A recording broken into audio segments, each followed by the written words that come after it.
దేశంలో అసలు వాళ్ళు పుట్టినటువంటి సమయం తెలియని వాళ్ళు ఉంటారు. పాపం వాళ్ళకి తెలియదు.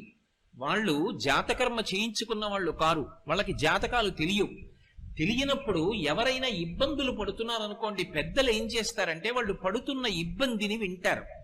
బహుశः జాతకంలో వీళ్ళకి ఈ దోషం ఉండి ఉంటుందేమో అని అనుమానం ఉంటే ఓసారి శ్రీకాళహస్తి వెళ్ళి దర్శనం చేసుకో అంటారు. శ్రీకాళహస్తి వెళ్ళి దర్శనం చేసుకోని ఎందుకంటారంటే, లోపలికి వెడుతున్నప్పుడే అపసవ్యంగా వెడతాడు. శివానుగ్రహం, శివుడు శాసిస్తాడు. అపసవ్యం నీకిష్టం, వాడు నాకు అపసవ్యంగా వచ్చాడు, అవమానం నాకు, కానీ నేను దాన్ని సత్కారంగా స్వీకరిస్తున్నా, వాడి జోలికి నువ్వు వెళ్ళడానికి వీల్లేదు. ఎందుచేత అంటారేమో, గ్రహములకు స్వాతంత్ర్యము లేదు. చాలా మంది తెలియక శనీశ్వరుడు అంటుంటారు. శనీశ్వరుడు అన్న మాట లేదు అసలు. శనైశ్చరుడు, శనైహి చరహ. ఆయన చాలా మెల్లగా కదులుతాడు, మిగిలినటువంటి గ్రహాల్లాగా కదలడు, చాలా మందంగా కదులుతాడు. కాబట్టి మందుడు అని ఒక పేరు ఆయనకి. శనీశ్వర గ్రహం అనాలి తప్ప శనీశ్వర గ్రహం అనకూడదు. ఈశ్వరత్వము లేదు గ్రహములకు. అవి మేమీ ఫలితం ఇచ్చి తీరుతాం అనవు. పరమశక్తివంతమైనటువంటి పరమశివుడు ఎక్కడున్నాడో ఆయన శాసనానికి అవి వశవర్తులవుతాయి. అవి వశవర్తులై ఆయన చెప్పిన మాట వింటాయి. నేను ఒకప్పుడు నా జీవితంలో ప్రత్యక్షంగా చూశా. ఒక చోట ఒక వ్యక్తి యొక్క జాతక చక్రాన్ని చూశాడు. అన్నీ అద్భుతంగా చెప్పాడు. ఏడాది క్రితం మీ భార్య గారి శరీరం విడిచిపెట్టారు, మీ దురదృష్టం అన్నాడు. ఆయన అన్నాడు, నా భార్య శరీరం విడిచిపెట్టలేదన్నాడు. వెంటనే ఆ జ్యోతిష్కుడు అన్నాడు, మీ భార్య గారు శరీరం విడిచిపెట్టినంత ప్రమాదం జరిగిందా అన్నాడు. ఆయన కాసేపు ఆలోచించి జరిగిందన్నాడు. నువ్వు శివభక్తుడివా అని అడిగాడు. అవును, మేము ఇంట్లో శివారాధన చేస్తాం. శివారాధన చేయడం అలవాటుగా చాలా తరాల నుంచి మీ ఇంట్లో ఉన్న కారణం చేత యథార్థమునకు శరీర పతనమైపోవలసిన నీ భార్య శరీరము పడలేదు, అంతవరకు తీసుకెళ్లి వదిలిపెట్టించేశాడు ఈశ్వరుడు. శివభక్తుడవు కనుక ఆయన అనుగ్రహము చేత గ్రహములు శాసింపబడ్డాయి, నీ భార్య బ్రతికిందన్నాడు. నేను అక్కడే ఉన్నాను. నిజంగా నేను ఆశ్చర్యపోయాను. ఎందుకంటే అతని జీవితంలో ఆ సమయంలో జరిగినదే అతని భార్య వెళ్ళిపోవలసిన స్థితే నాకు తెలుసు. కానీ ఆమె బ్రతికింది. ఆమె బ్రతకడం వెనకాతల ఏ మర్మమున్నదో వచ్చిన జ్యోతిష్కుడు చెప్పాడు. అంటే శివశాసనము అంత గొప్పది. అంతటి శాసకుడైన వాడు అప్రదక్షిణాన్ని అంగీకరించాడు. కానీ ఒక్క శ్రీకాళహస్తిలో మాత్రం అప్రదక్షిణాన్ని అనుగ్రహిస్తాడు.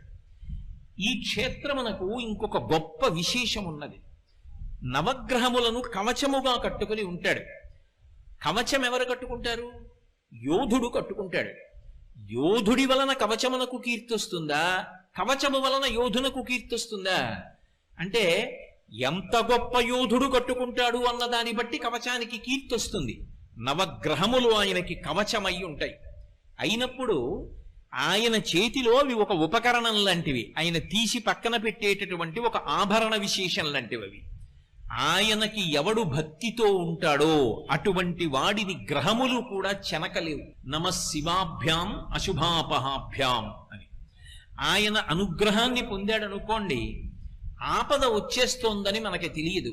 ఆపద అన్న మాటకు అర్థం ఏమిటంటే, మన బుద్ధి చేత మనము తప్పించుకోలేనిది. మన దగ్గర ఎన్ని ఉపకరణములు ఉండనివ్వండి, వాటితో మనం బయటపడలేనంత పెద్ద ప్రమాదము వచ్చేస్తే దానిని ఆపద అంటారు. ధర్మరాజు గారు కృష్ణుడితో మాట్లాడుతూ భారతంలో అంటాడు, ఆపద గడువం బెట్టను ఊపి శుభంబైనదాని నొడగూట్ప అంటాడు. ఆపద చాలా ఒక్కొక్కసారి మన బుద్ధితో తప్పించుకోలేము. అసలు అలా ఎందుకు తప్పిందో కూడా మనకు అర్థం కాదు. నాకే తెలిసి ఒక విశేషం చెప్తాను. ఒకప్పుడు ఒక వ్యక్తి మోటార్ సైకిల్ మీద ఎడుతున్నాడు. చీకటిగా ఉంది, అది కొంచెం డొంక ప్రదేశం. ఆయన ఏదో ఆలోచిస్తూ బయలుదేరాడు. అరే లైట్ వేయలేదని గుర్తొచ్చి లైట్ వేశాడు. తీరా లైట్ వేసిన తర్వాత చూశాడు, రోడ్డుకు అడ్డంగా నల్లత్రాసు పడుకునుంది. అక్కడ దాకా వెళ్ళిన తర్వాత ఇంకా ఆయన బుద్ధి పనిచేయలేదు. అకస్మాత్తుగా బ్రేక్ తొక్కాడు, బండి అయిపోయింది. నల్లత్రాసు అటు వెళ్ళిపోకుండా ఇలా వెనక్కి వచ్చింది. వెనక్కి వచ్చి పడగ విప్పింది. మోటార్ సైకిల్ మీద ఉన్నవాడు రెండు కాళ్ళు దాని మీద పెట్టడగా, ఎప్పుడైతే ఆగిందో ఎడంకాలు కింద పెట్టాడు. ఎడంకాలు కింద పెట్టి బండి ఆపాడు. వెనక్కే వచ్చినటువంటి నల్లత్రాసు పడగ విప్పింది. ఇంకా మోటార్ సైకిల్ ఇంజిన్ పనిచేస్తోంది కాబట్టి శబ్దం వస్తోంది. అది ఇలా ఒకసారి చూసింది, ఇలా ఒకసారి చూసింది. పాదం సిద్ధంగా ఉంది, కొట్టచ్చు. కొట్టకుండా ఎందుకో వెనక్కి తీసేసి పక్కకి వెళ్ళిపోయింది. దానికి ఏం కారణం చెప్పాలి? అది కొట్టడానికి కొట్టకపోవడానికి మధ్యలో ఎవరున్నారు? అప్పుడు ఆ వ్యక్తి చదువుకున్నటువంటి విద్యార్హతలు తీసుకురాగలడా, లేకపోతే నాకు బ్యాంకులో ఇంత డబ్బు ఉందని తీసుకొచ్చి చూపిస్తాడా, నాకు ఇంత పరివారం ఉందని చూపిస్తాడా, నాకు ఇంత సరస్వతీ కటాక్షం ఉందని చూపిస్తాడా? ఏది కాపాడుతుంది? అది ఆపద అంటారు.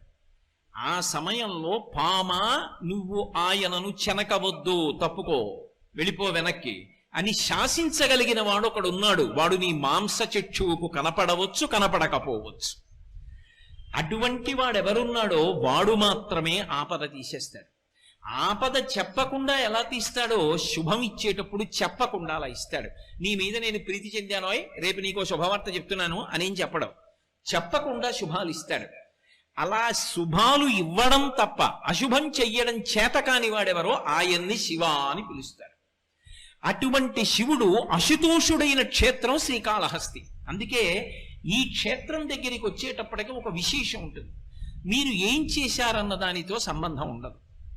కేవలముగా క్షేత్ర ప్రవేశం చేసి ఒక నమస్కారం చేస్తే చాలు. శ్రీకాళహస్తి క్షేత్రం గురించి పెద్దలు ఏం చెప్తారంటే, ఈ క్షేత్రంలోకి వచ్చి నివాసం ఉంటే చాలు. రోజు వచ్చి కాళహస్తీశ్వరలింగాన్ని మీరు దర్శనం చేశారా, జ్ఞానప్రసూనమ్మను చూశారా అన్న దాంతో సంబంధం ఉండదు.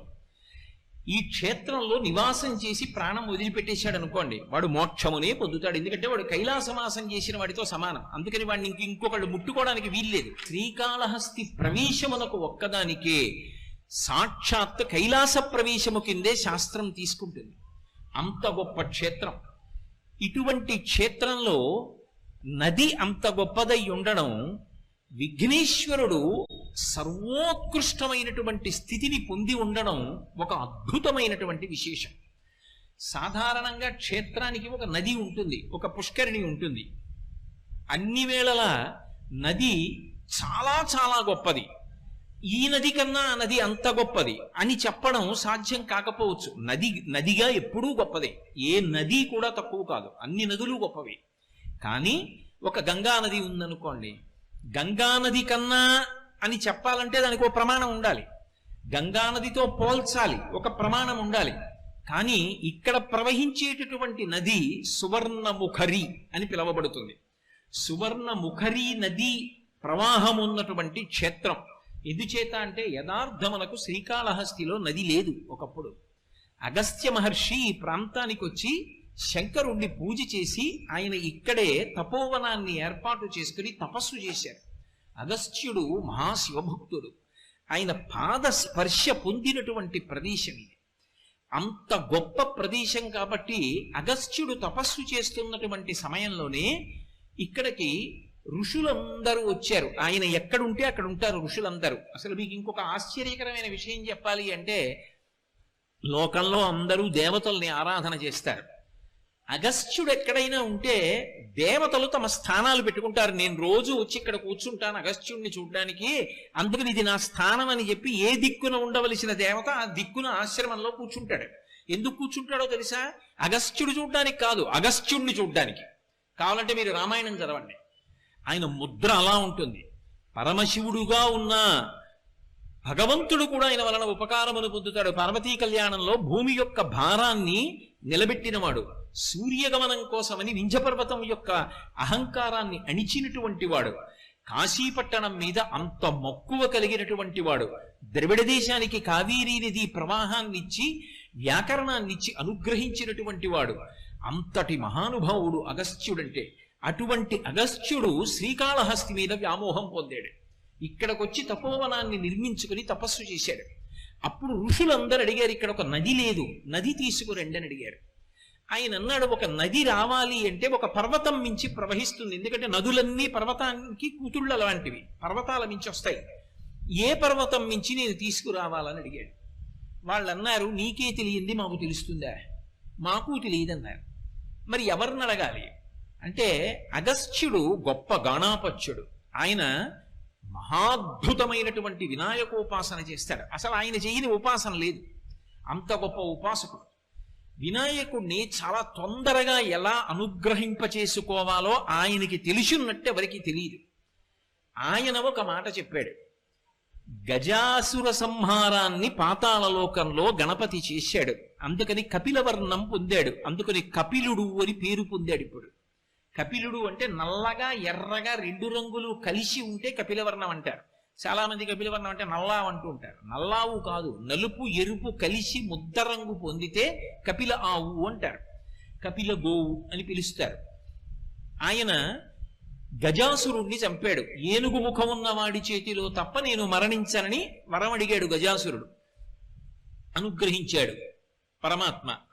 అందుకని తన కొడుక్కి ఏనుగు ముఖం పెట్టాడు పరమశివుడు. అసలు రహస్యం లోక సంరక్షణం కోసమని. ఇప్పుడు ఏనుగు ముఖమున్నటువంటి విఘ్నేశ్వరుడు ఏనుగు ముఖమున్న రాక్షసుణ్ణి పాతాళంలో సంహరించి ఆ నెత్తురంతా మీద పడితే కపిలవర్ణం పొందాడు. పొంది పరమ సంతోషంతో పాతాళంలోంచి భూమి వివరం చేసుకుని పైకొస్తున్నాడు. ఆయనకి అమ్మ అంటే విశేషమైనటువంటి ప్రీతి. కంచి కామకోటి పీఠాధిపత్యం వహించినటువంటి చంద్రశేఖరేంద్ర సరస్వతి మహాస్వామి వారు ఈ క్షేత్రం గురించి ఒక మాట చెప్తుండేవారు. వినాయకుడితో కలిసి జ్ఞానప్రసూనాంబ ఈ క్షేత్రానికి వచ్చింది అని చెప్తుండేవారు. అటువంటి వినాయకుడు పాతాళంలోంచి పైకొస్తున్నాడు.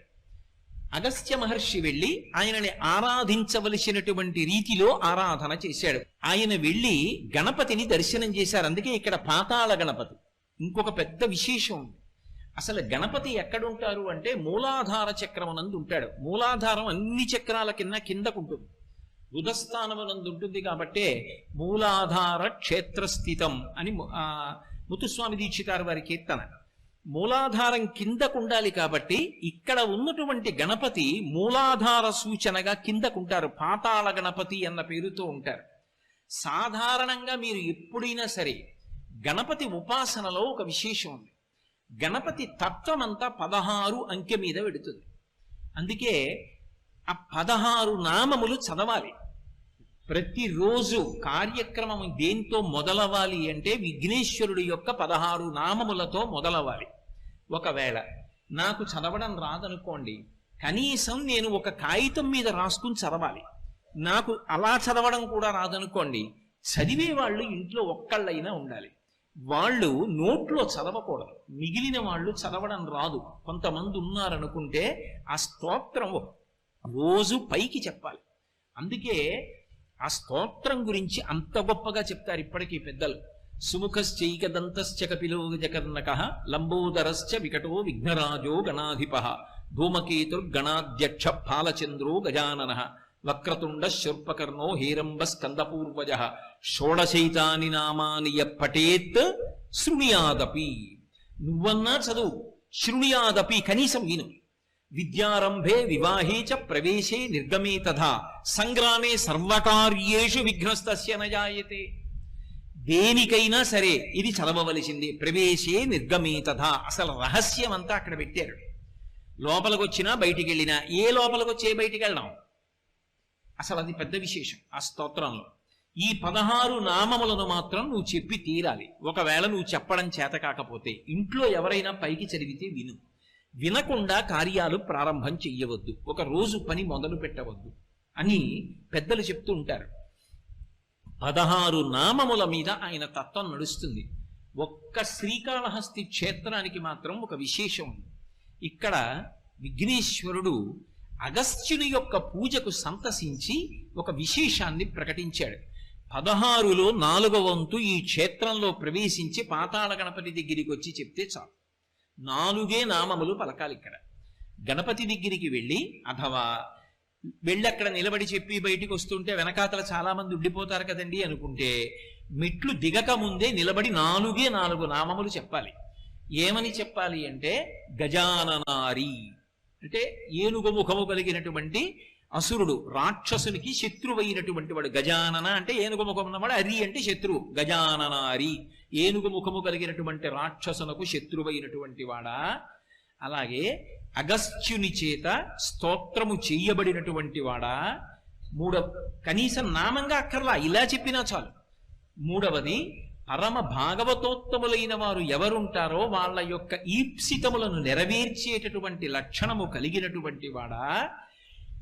ఈ 3 నామములు చెప్తూ ఆయన యొక్క రూపం గురించి, ఆయన వచ్చిన ప్రదేశం గురించి చెప్పేటప్పుడు పాతాళ వివర స్థాననే నమః, పాతాళ వివరమునందు లేదా భూవివర స్థాననే నమః, భూవివర నివాసాయ నమః. భూవివరము అంటే లోపలికి వెళ్ళినప్పుడు ఉండేటటువంటి ప్రాంతం, అక్కడ ఉన్నవాడా ఈ 4 నామములు చెప్పాలి.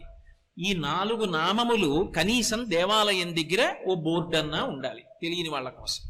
ఉంటే వెళ్ళేటటువంటి వాళ్ళ 4 నామములు చెప్పి మెట్లు దిగి విఘ్నేశ్వరుణ్ణి స్తోత్రం చేస్తారు, ఒక నమస్కారం చేస్తారు.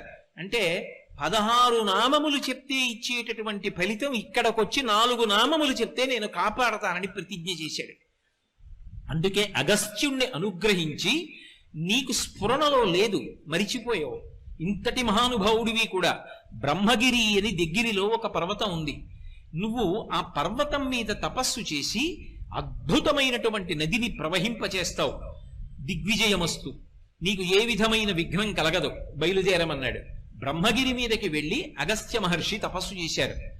శంకరుడు బ్రహ్మగారి ద్వారా కబురు చేస్తే పరమశివుని యొక్క జటాజూటంలో ఉండేటటువంటి గంగా నది సువర్ణముఖరి అన్న పేరుతో ప్రవహించింది. ఎందుకు ప్రవహించాలి ఆ పేరుతో అంటే, సువర్ణం అంటే బంగారం, బంగారానికి 2 రకములైన లక్షణాలు ఉంటాయి. భగవంతుడికి ఏ లక్షణం ఉంటుందో బంగారానికి ఆ లక్షణం ఉంటుంది. భగవంతుడు చూడండి, ఘోర రూపం ఆయనదే, అఘోర రూపం ఆయనదే. సనాతన ధర్మంలో బాధలు పెట్టడానికి, భయపెట్టడానికి ఒకడు, భయాన్ని తీసేసి రక్షించడానికి ఒకడు ఉండరు. భగవంతుడే భయపెడతాడు, భగవంతుడే రక్షిస్తాడు, రెండూ ఆయనే చేస్తాడు. చేసిన పాపానికి ఫలితం ఇస్తున్నాడు అనుకోండి, భయపెడతాడు. అందుకే విష్ణు సహస్రనామ స్తోత్రంలో భయకృత్ భయనాశన, భయపెట్టేవాడా భయమును పోగొట్టేవాడా రెండూ ఆయనే. మన పాపమునకు ఫలితం ఇచ్చినప్పుడు భయపెడతాడు. అందుకు కదూ రుద్రాధ్యాయంతో అభిషేకం చేస్తుంటే నమస్తే అస్తు ధన్వనే బాహుభ్యాముతతే నమః అని మొదలు పెడతారు. నీ చేతిలో ఉన్న ధనస్సుకి నమస్కారం, ఆ చేతులకి నమస్కారం. రుద్రమన్యవ ఉతోత ఇషవే నమః, నీ మన్యువుకు ఒక నమస్కారం. పిల్లలం ఏదో తెలియక తప్పు చేశాం, ఆ ధనస్సు ఏమిటి పక్కన పెట్టేసి, ఆ చెయ్యి ఏమిటి అలా వద్దు, ఇలా అనుగ్రహంగా పెట్టు అని ఆయన్ని ఉభయతర నమస్కారములతో రుద్రాధ్యాయం నడుస్తుంది. అంటే దానిలో ఉన్నటువంటి అంతరార్థం ఏమిటి అంటే, పరమశివుణ్ణి స్తోత్రం చేసి ఆయన యొక్క అనుగ్రహాన్ని పొంది ఘోర రూపాన్ని ఉపసంహారం చేయిస్తారు. పాపములకు ఫలితమని ఇవ్వకు, మేము తట్టుకోలేము, తెలియక చేశాం, మన్నించమని అడుగుతారు. అలా ఇక్కడికి వచ్చేటప్పటికి విశేషం ఏమవుతుంది అంటే, ఈ క్షేత్రం దగ్గరికి వచ్చేటప్పటికి ఇక్కడ పరమశివుడు ఘోర అఘోర రూపములు రెండిటికీ కూడా ఆయన స్థానమైన పంచబ్రహ్మ మంత్ర పఠనంలో ఇప్పటికే అఘోరేభ్యో దఘోరేభ్యో ఘోర ఘోరతరేభ్య అని చెప్తున్నాం కదా. అన్ని విశేషణములు ఉన్నవాడైనప్పటికీ కూడా ఈ క్షేత్రం దగ్గరికి వచ్చేటప్పటికి పరమ ప్రసన్నమూర్తి ఎంత కింది స్థాయిలో అనుగ్రహాన్ని వర్షిస్తాడంటే, వైదికమైనటువంటి ధర్మము తప్పదు, వైదిక ధర్మము తప్పకుండా తన అనుగ్రహ వర్షము చేత ఊహించలేనటువంటివి ఇస్తాడు. అందుకే ఏదో ఇక్కడ అనుకున్నంత తేలిక విషయాలేం జరగలేదు, చాలా అద్భుతమైన విషయాలు జరిగాయి. అందుకే శ్రీకాళహస్తిలో ఎప్పుడైనా ఒక విశేషం జరిగితే దేవతలందరూ వస్తారు. నేను మీతో ఒక మాట చెప్పాలి అంటే, ఎక్కడైనా గిరి ప్రదక్షిణం చేశారనుకోండి, గిరి ప్రదక్షిణం చేస్తే దాన్ని గిరి ప్రదక్షిణ క్షేత్రం అని పిలుస్తారు. ఎందుకంటే కొండ స్థూల శివుడు అని గుర్తు, కొండ స్థూల శివుడుగా ఉన్నాడని ప్రమాణం ఉంటేనే గిరి ప్రదక్షిణం, అంతేగాని కొండకి దారి ఉందని చేయకూడదు. ఆ కొండ స్థూల శివుడని ప్రమాణం ఉన్నదా ఎక్కడైనా పురాణంలో? ఈ కొండంతా శివుడే అని చెప్పవచ్చా? చెయ్యొచ్చు. అరుణాచలం స్థూల శివుడు, గిరి ప్రదక్షిణం ఉంది. శ్రీకాళహస్తి స్థూల శివుడు, గిరి ప్రదక్షిణం చెయ్యొచ్చు. కోటప్పకొండ త్రికూటం 3 శిఖరములతో ఉంటుంది, బ్రహ్మశిఖరం, విష్ణు శిఖరం, రుద్రశిఖరం, 3 కాబట్టి ప్రదక్షిణం చెయ్యొచ్చు. ఓ కొండ మీద ఈశ్వరుడు ఉన్నాడని ప్రదక్షిణం కొండకి చేయడానికి అన్ని వేళల శాస్త్రం అంగీకరించదు. కొన్ని చోట్లే గిరి ప్రదక్షిణాలు ఉంటాయి. అన్ని చోట్ల గిరి ప్రదక్షిణం ఎందుకు చేస్తారంటే, గిరిని శివస్వరూపంగా ప్రదక్షిణం చేస్తారు. ఒక్క శ్రీకాళహస్తి మాత్రం గిరి ప్రదక్షిణమున్న మిగిలిన క్షేత్రముల కోవలోకి రాదు. దీన్ని భాస్కర క్షేత్రం అంటారు. ఎందుకు భాస్కర క్షేత్రం అంటారో తెలుసా? మనందరం పితృదేవతలు ఉత్తీర్ణులు కావాలన్నా, దేవతానుగ్రహం కలగాలన్నా, లోకములు శాంతి పొందాలన్నా, గ్రహములు శాంతి పొందాలన్నా పరమ ప్రమాణంగా ఏ కాలాన్ని తీసుకుంటామంటే సూర్యుడు ఉత్తరాయణంలో ప్రవేశించినటువంటి కాలాన్ని ఉత్తరాయణ పుణ్యకాలమని కొలిచి, ఉత్తరాయణ పుణ్యకాలంలో దానాలు పూజలు అవి విశేషంగా చేస్తారు. ఒక్క శ్రీకాళహస్తి క్షేత్రానికి ఉన్న గొప్పతనం ఏమిటంటే, ఉత్తరాయణంలో ప్రవేశించగానే అందరూ తనని పూజ చేస్తే సూర్యుడు మాత్రం దేవతా సమూహం అంతటితో కలిసి శ్రీకాళహస్తి కొండకి ప్రదక్షిణం చేస్తాడు.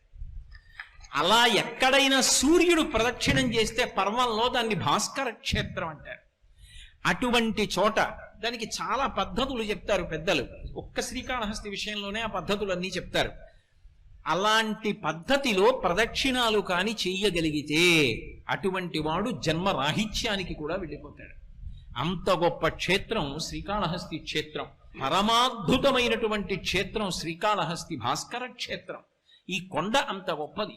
ఈ క్షేత్రానికి ఉన్నటువంటి విశేషం ఏమి అంటే, వైదిక ధర్మాల్ని అలాగే నిలబడుతూ అనేక వైదిక రహస్యములను ఆవిష్కరిస్తూ పరమాత్మ అసలు దేవతలు ఊహించలేని అనుగ్రహాన్ని ఇక్కడ వర్షిస్తూ ఉంటాడు. అందుకే ఇక్కడ ఉన్న లింగం అనుగ్రహ ప్రదాతగా అసుతోష స్వరూపంతో ఉంటుంది.